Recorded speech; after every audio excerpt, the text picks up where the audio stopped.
Oke, Seralun, hari ini kondisi Stadion Haji D. Murtala dalam kondisi hancur, lebur, ricuh dan dibakar.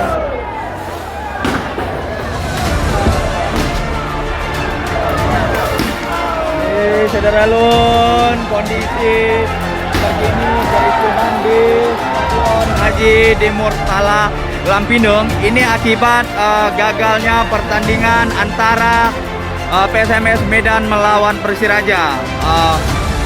Karena tadi jelang pertandingan lampu stadion mati, sehingga penonton yang sudah membeli tiket tidak bisa menikmati pertandingan. Ya, akhirnya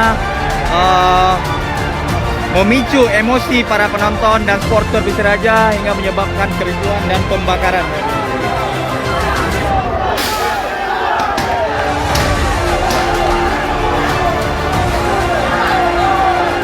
Dia juga. Oke.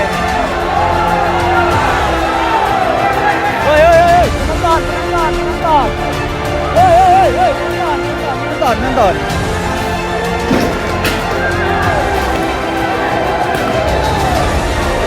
Woi, penonton enggak? Penonton. Lah.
Kita lihat bagaimana kondisi di dalam stadion.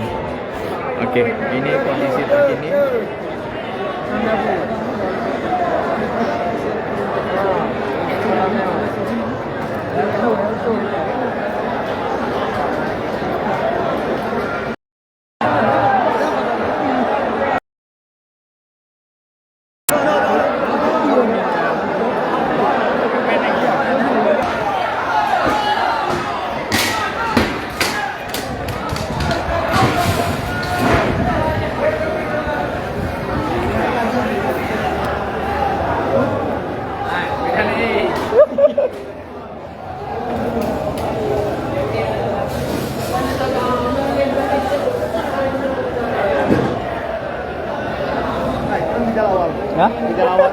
Karena jebol eh. Elok semua. Hah? Elok. Elok tu. Nali tadi. Ada yang nyemek tengok. Anjali tak. Kami duduk tu dah. Ben-ben nali.